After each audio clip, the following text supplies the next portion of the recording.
A population with nothing to lose. Notes from the edge of the narrative matrix.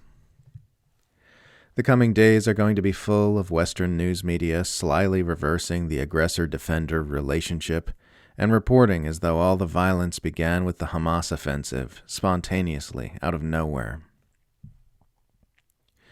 The problem with oppressing a population with maximum force is that at some point they start figuring they've got nothing to lose by fighting back. Do I think this latest uprising will end in more positive results than negative for Palestinians? No. Does that mean I'll condemn the Palestinian resistance for fighting back? Also no. This is because doing so would be nonsensical, for a couple of different reasons. Firstly, because nobody can tell me what the Palestinians should do instead that is both realistic and reasonable.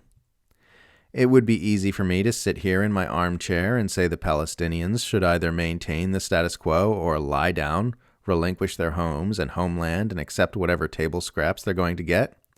But we can see from the Palestinian perspective that that's not reasonable. It would be easy for me to sit in my armchair and argue that Palestinians should just focus on securing a one-state or two-state solution. But we can see from the Israeli political landscape that that's not realistic. So what else can they do?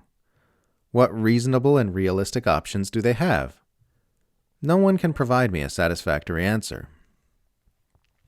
Secondly, it would be nonsensical for me to condemn the actions of Hamas on the grounds that it will make things worse for the Palestinians, because the fact that Israel always responds to Palestinian resistance by killing a lot of Palestinians is itself a very concrete manifestation of the abuses the Palestinians are resisting.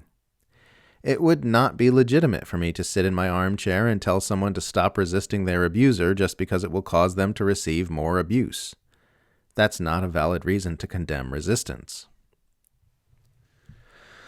Ultimately, this is just Palestinians doing what they feel they need to do out of total desperation, because they feel backed into a corner with no other options. And they feel backed into a corner with no other options because that does appear to be the case.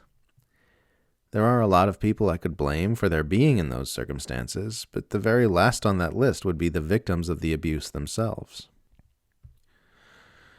Israel apologists will brand anyone who criticizes Israel an anti-Semite, while adamantly denying that they include criticizing Israel in their definition of anti-Semitism.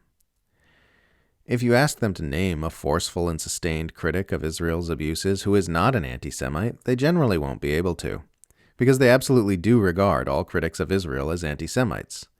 But they can't admit that they do this because they know the public is catching on to this tactic and they know it hurts their propaganda efforts.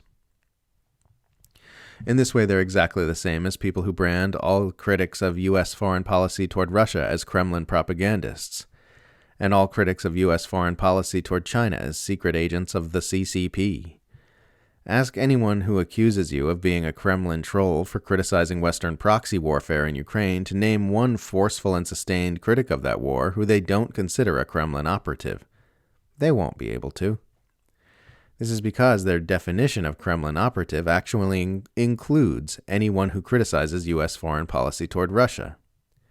But they can't admit this because they know it makes them look ridiculous.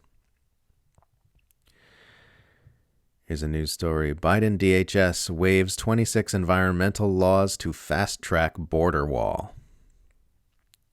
Sure glad Trump lost, because otherwise a border wall would be getting built, and kids would still be in cages, and the Iran deal would still be dead, and the military budget would still be inflating, and Roe v. Wade would have been killed.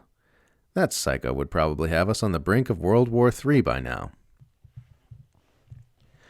The Concern trolled about terrorism, then armed al-Qaeda in Libya and Syria.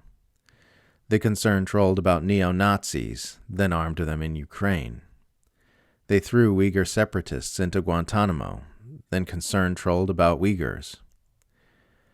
The empire has no principles, only interests.